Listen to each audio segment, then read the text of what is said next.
Yeah, Kristen. Can you talk about who the millage impacts, who besides residents pays for the millage, the different millages versus the income tax? Well, obviously, if you have dedicated millages, that is paid on, that's a property tax increase. Okay, it simply goes to, the question was who pays the millage? The millage is paid by owners of property in the city who are on the tax roll. It's all of the residential people that live here and pay tax. If you rent, your property owner is going to pay an increased tax. Businesses would pay an increased tax. It's not just for residential use. Your larger factories might be your employers. They're going to pay an increased tax. All of those places pay increased taxes if you vote any of those millages. Or if the commission decides to put 1 mill for library, that would be an increase for there. Any other voted millages would just be paid for by city property owners. Yes? You talked about the cost to administer the income tax piece, but you didn't talk about any estimate of how much that would bring in annually. Do you have an estimate? The city commission hired the CPA firm of Plant. The question was how much money would an income tax bring in?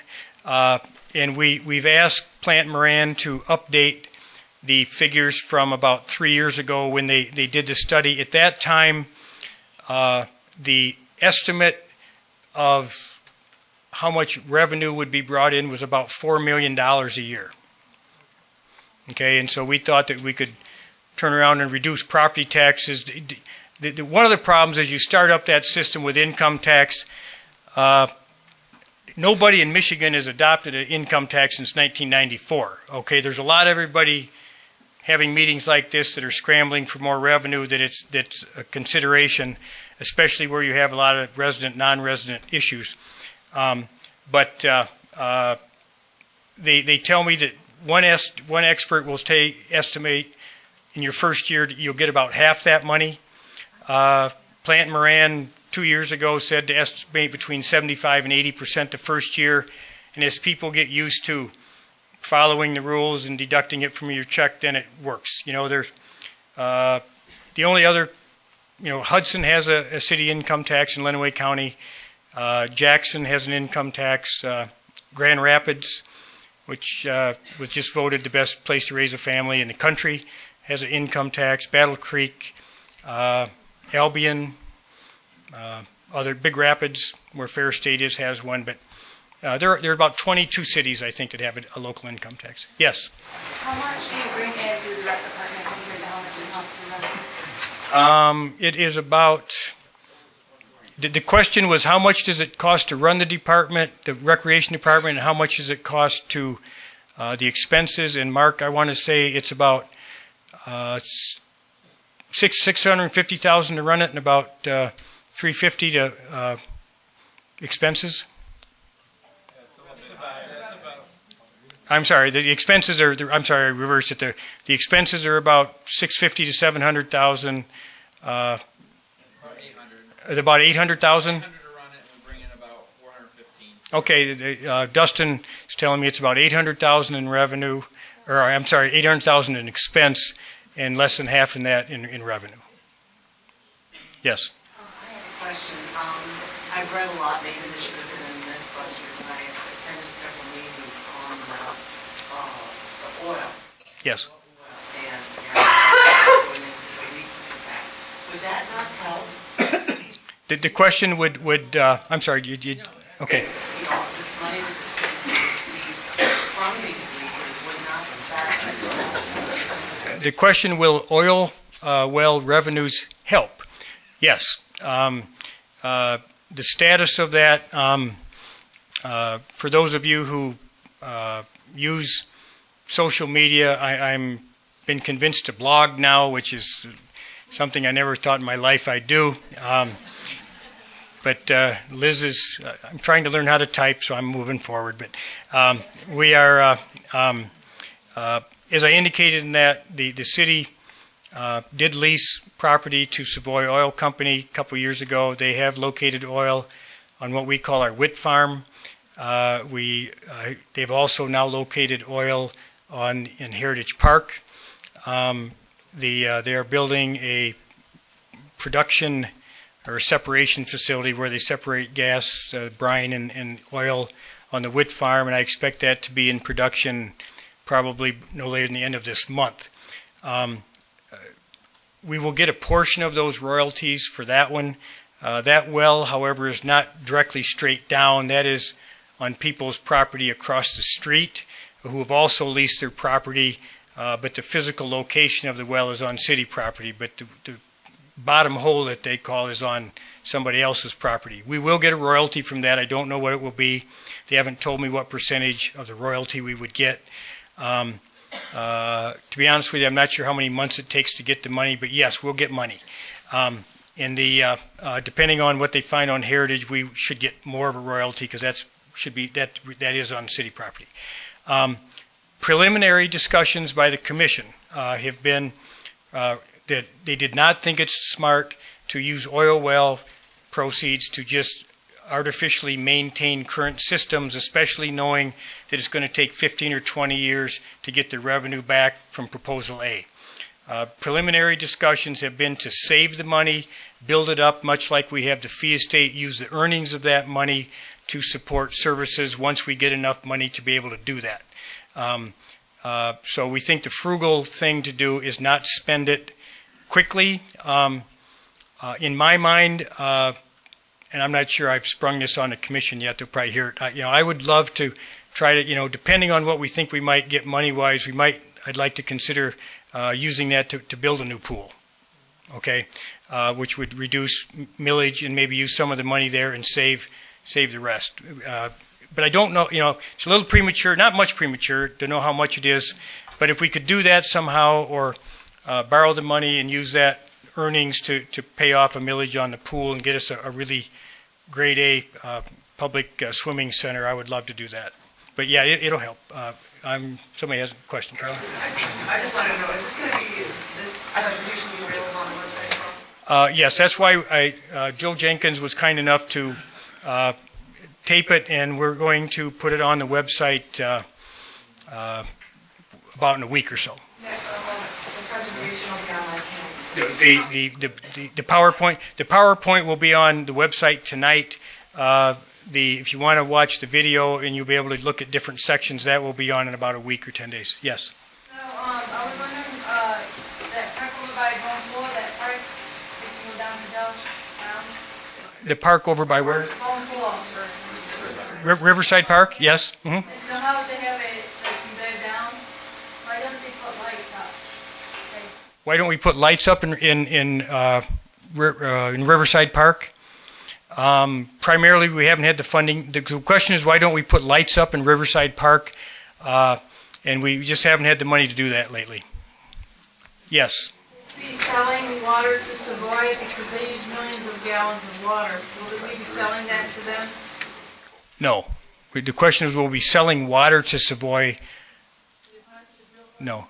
Well, they've already drilled the oil. They don't need any more water now other than to maintain the area.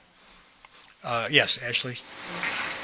I'm interested to know the origination of the idea for the United Parks and Rec versus you stated that the commission directed you to go in that direction. Yes. In your understanding, why was that direction the direction? The question is, why did the direction come, in my judgment, of elimination of the recreation department?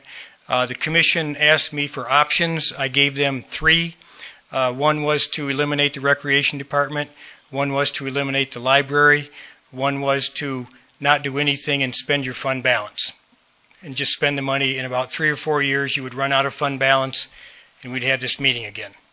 Those were the 3 options. That's the one they opted for. Back there, please. Was there any analysis done to see about increasing the cost of services, like within the recreation department, to see if that would make up any of the difference? The question was, have we done any analysis to see if the cost of, if we could increase fees? Yes, and we've done it. We significantly increased the cost of non-resident fees, especially the team sports. And I'm not sure how much more money that brought in last year, Dustin, but... Just for knowledge, in 2000 and... You can stand up, please, Dustin. Sorry, in 2008, the city recreation department cost the city $650,000 to run. In 2011, it was $350,000. So in 4 years, we've already raised prices that much to make up that difference. And you could ask many of the people who are here, they're pretty much, we are starting to hit a big area where we're seeing a drop off in participation and, creating an activity for kids. You can only hit the kids so often. So the answer is yes, and they've done a good job of cutting the difference, but it's still obviously not home. Yes, ma'am. Okay, please, okay. I have 3 boys, 2 of them are old enough to play sports, and they play everywhere, Metro Detroit, all the way up to Alpena. What I paid for my 2 boys to play baseball last year was $115 per kid. I paid, Is that in the city? no, not here. Not here. Everything. I also paid a $20 fee extra on each kid because we went for Garden City's Athletic Association instead of the city we're at. So when I saw the prices here, I'm like $60 for my one kid, $70 for the other. I'm getting 2 kids in for the price that I paid for 1 last year, and I'm not understanding why. Like, I looked here, I'm like, woohoo, it's so cheap. And then I'm like, well, you really could. Okay, the question is, she just moved here, and her children played ball in a different city, and we're paying almost twice as much to participate in youth baseball, and that the city could charge more. Yes. My name's Dan Gusterke. I'm the band director here. I've been here for 9 years in Adrian, 10 years in Lenawee County, and I chose to buy a small little home by Lenawee Rec. We have 2 boys now, 3 and a half and 5 weeks, and we chose to move here and live here because of the services, phone pool, and because of the Croswell and the local eateries around here. And we chose Adrian from Jackson. We chose to be here over at Tecumseh. We chose to be here because this is the best place to be.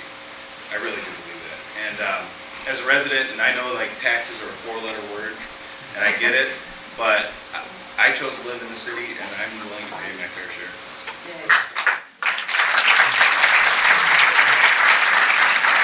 Rick? As a taxpayer, I would like to tell you that I support the concept of a Headley rollback. I support the concept... Override. Override. We already rolled back. I want to catch up. Okay. I also support the concept of dedicated millages, and I would work to help you get those things passed.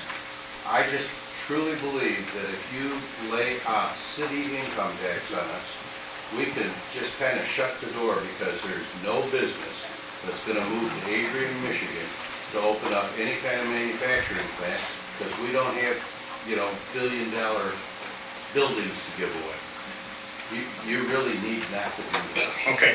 Rick's statement is that he supports dedicated millages or other dedicated millages, but not an income tax. It would be bad for the city. And a Headley override he supported. Yes, Shaukat. I have been living in this town 8 years, and this is the best town. And compared to my family live on the other side, Canton and different area, I moved to Dearborn.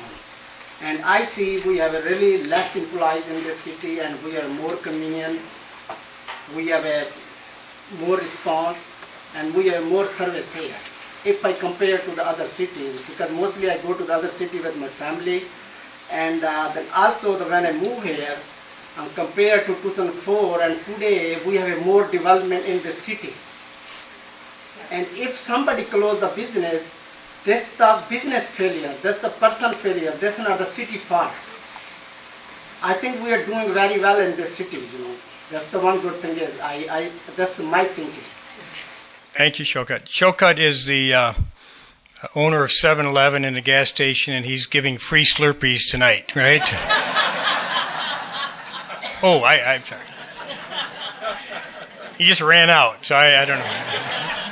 He doesn't like the city so much anymore. His statement was that he's lived in other cities, and this is the nicest city he's lived in.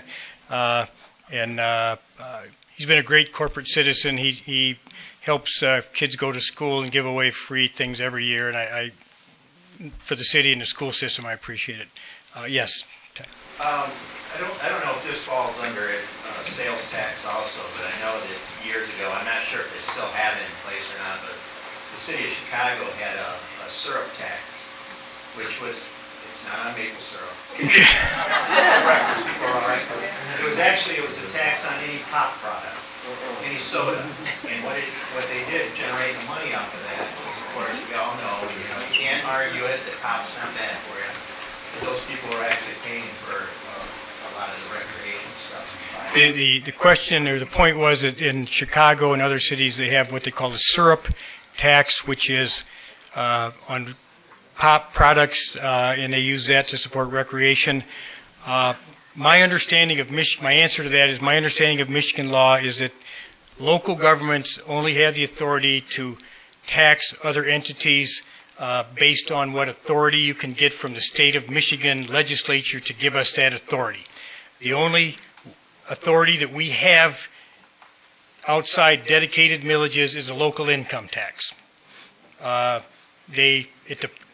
will tell you that we talked about advocating. I know the Michigan Municipal League has advocated to at least give our government, I see nothing wrong with if there's a sales tax local to give you folks the option to vote on it. If you want to spend your money here, we get more money. They will, right now, the legislature won't consider giving the authority to local governments to raise their own money. So right now, you can't do that, Todd. I'm sorry, yes, ma'am. I'm sorry, I wasn't looking over there. I live here in the city, I pay my taxes, and I'm willing to pay taxes if it keeps this place running the way it should. The one question I want to ask, though, is to the recreational person, what is the percentage of non-residents that use our facilities here compared to the city residents that use the facilities? Okay, the question is, what's the percentage of non-residents as opposed to residents that use our recreational facilities? Mark helped me out here on, I think there's a little difference between adult programs. Adult programs, it's about, 60%? Yeah, about 60% on the adult league. I think 60% non-residents in adult leagues, 60%. That's when I talk about the disparity of who should pay for this in other local governments and maybe going to your other government to help a little bit. But 60% are not our taxpayers. That's one of the concerns. The pool, I think, the Bone Pool is about 80% residents. So that's our people, and youth is like youth. It varies. A lot of our special events are high resident numbers.